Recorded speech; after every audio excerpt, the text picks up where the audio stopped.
محترم سامعین، آج کی اس ویڈیو میں میں آپ حضرات کے سامنے ترمذی شریف کی ایک حدیث مبارکہ لے کر حاضر خدمت ہوا ہوں۔ اس حدیث پاک میں نبی پاک صلی اللہ علیہ وسلم نے موت اور عذاب قبر کا ذکر فرمایا ہے، اور اگر دیکھا جائے تو دنیا کی اس ریل پیل میں اور مصروفیت اور مشغولیت کے اس دور میں چونکہ ہم دنیا کے ماحول میں رہتے ہیں تو ہمیں دنیا ہی کی ساری باتیں جو ہیں وہ یاد رہتی ہیں، اور عمل میں بہتری کے لیے اور اپنے بہتر انجام کے لیے سب سے اچھا جو طریقہ ہے وہ یہی ہے کہ ہم اپنی موت کو یاد کریں۔ تو آج کی اس نشست میں آپ کے سامنے ایک حدیث مبارکہ لے کے آیا ہوں، جیسا کہ پہلے ذکر کیا ترمذی شریف سے یہ حدیث میں آپ کے سامنے آج ذکر کرنے لگا ہوں۔ عن ابی سعید رضی اللہ تعالی عنہ قال، راوی حضرت ابو سعید خدری رضی اللہ تعالی عنہ اس حدیث کو روایت کرتے ہیں۔ قال، فرماتے ہیں، خرج النبی صلی اللہ علیہ وسلم لصلاۃ، کہ اللہ رب العزت کے پاک پیغمبر نماز کے لیے تشریف لائے۔ فرأى الناس كأنهم يقتشرون، آپ صلی اللہ علیہ وسلم نے لوگوں کو اس حال میں دیکھا کہ وہ کھلکھلا کے ہنس رہے تھے۔ قال، جب آپ صلی اللہ علیہ وسلم نے لوگوں کی یہ حالت دیکھی تو فرمایا، اما انکم لو اکثرتم ذکرها ذم اللذات لشغلکم عما اری الموت، فرمایا کیا تمہیں میں ایسی چیز نہ بتاؤں جس کو تم اگر یاد کرو گے تو وہ تمہیں اس غفلت والی مشغولیت سے ہٹا دے گی۔ عما اری الموت، اور وہ کیا ہے؟ وہ موت ہے۔ فاکثروا ذکرها ذم اللذات الموت، فرمایا لذتوں کو توڑ دینے والی چیز، غفلت کو دور کر دینے والی چیز، آخرت کو یاد دلانے والی چیز وہ موت ہے، اور فرمایا موت کو زیادہ سے زیادہ یاد کیا کرو۔ اور پھر اس کے بعد نبی پاک صلی اللہ علیہ وسلم نے قبر کا حال بیان فرمایا کہ فَإِنَّهُ لَمْ يَأْتِ عَلَى الْقَبْرِ يَوْمٌ إِلَّا تَكَلَّمَ، فرمایا کہ اے لوگو، قبر روزانہ پکارتی ہے، قبر روزانہ پکارتی ہے۔ کیا؟ انا بیت الغربہ، فرمایا میں مسافرت کا گھر ہوں، مسافرت کا گھر ہوں۔ دنیا بھی مسافر خانہ کہ چند دن کے لیے آتے ہیں، یہ باقی نہیں، بلکہ یہ تو فانی دنیا ہے، ختم ہو جانے والی ہے۔ جس طرح کوئی مسافر کسی جگہ پہ تھوڑی دیر کے لیے رستے میں ٹھہرتا ہے، اسی طرح ہماری یہ دنیا کی آمد بھی تھوڑی دیر کے لیے ہے۔ دنیا بھی مسافرت، اور یہاں تک کہ قبر بھی مسافرت۔ جس طرح دنیا کو چھوڑ کر ایک دن ہم قبر کی پاتال میں اتر جاتے ہیں، اسی طرح ایک دن ہم نے پھر اس قبر سے اٹھ کر اگلی زندگی میں، مطلب میدان حشر میں اللہ تعالیٰ کے سامنے اپنے اعمال کا حساب دینے کے لیے جمع ہونا پڑے گا۔ تو فرمایا قبر پکارتی ہے، انا بیت الغربہ، میں مسافرت کا گھر ہوں۔ پھر فرمایا وانا بیت الوحدہ، میں تنہائی کا گھر ہوں، میں تنہائی کا گھر ہوں۔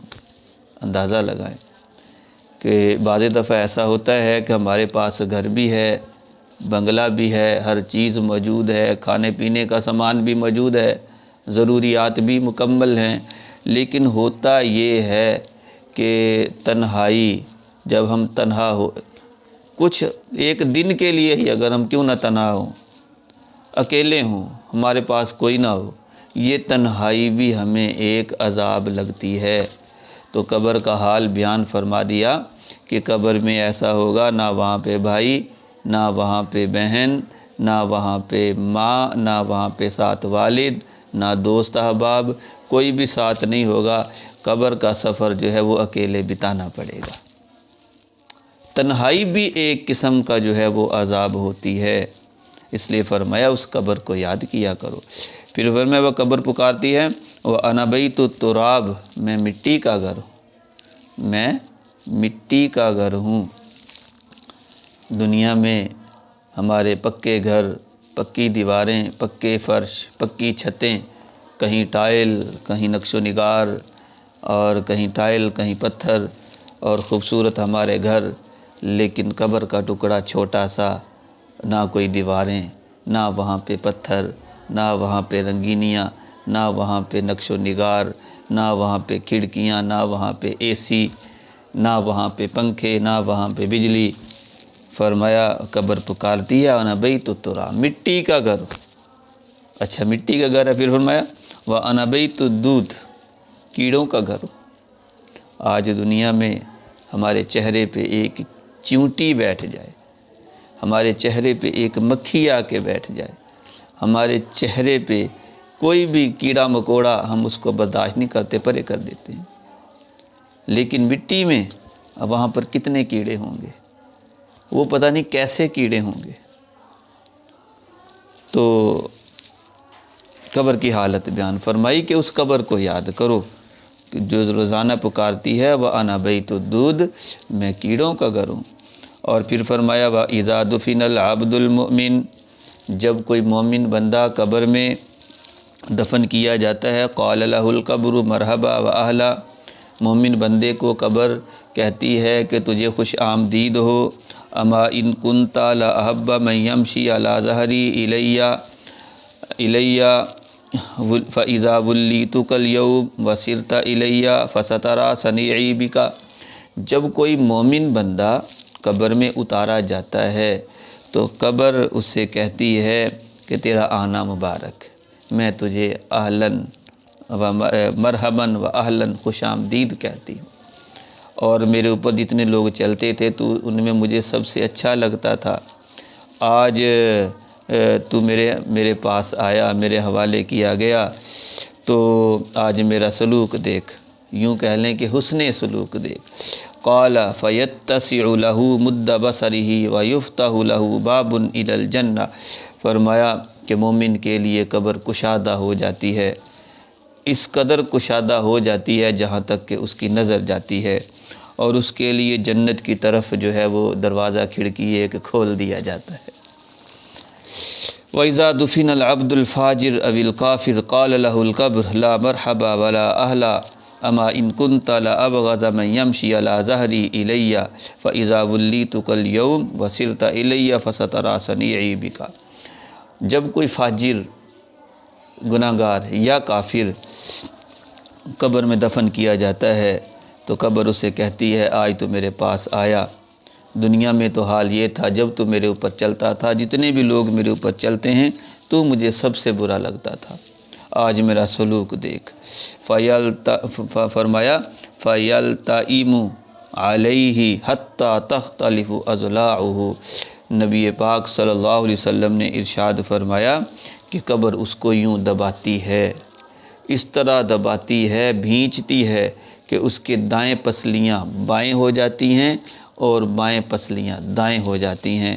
اور آگے فرمایا صحابہ نے کہ آپ صلی اللہ علیہ وسلم نے دونوں ہاتھوں کی انگلیاں آپس میں ڈال کر یوں دبا کے بتلایا کہ اس طرح قبر جو ہے یہ بندے کو دباتی ہے، اور اس کی پسلیاں یوں آپس میں جو ہے وہ ایک دوسرے میں گھل مل جاتی ہیں، اندازہ لگائیں۔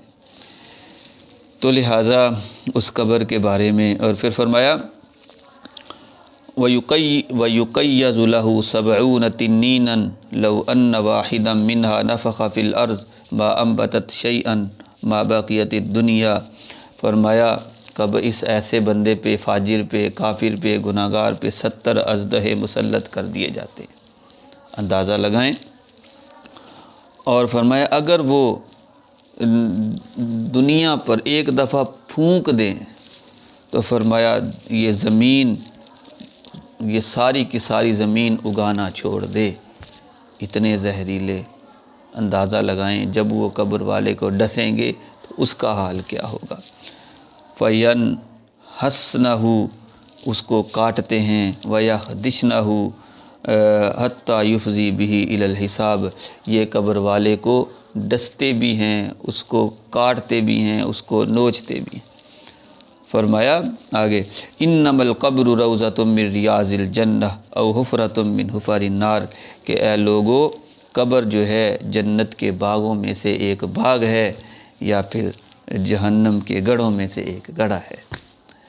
خلاصہ کلام یہ ہے کہ دنیا کی رنگینیوں میں ٹھیک ہے ہم مصروف ہیں، کوئی دکانداری میں مصروف ہوگا، کوئی اپنی ملازمتوں میں مصروف ہوگا، کوئی اپنی دنیاوی ضروریات میں مصروف ہوگا، کسی کے پاس مال پیسہ ہے وہ مال پیسے میں مصروف ہوگا۔ دنیا کی مصروفیات میں ہم مصروف رہتے ہیں، اپنے گھر والوں میں، دوست احباب میں مشغول رہتے ہیں، کہیں یہ نہ ہو کہ ہم اس مشغولیت میں اپنے اصل مقام کو بھول جائیں۔ اصل مقام میرا اور آپ کا قبر ہے، پھر قبر کے بعد حساب کتاب کے بعد جنت ہے یا جہنم ہے۔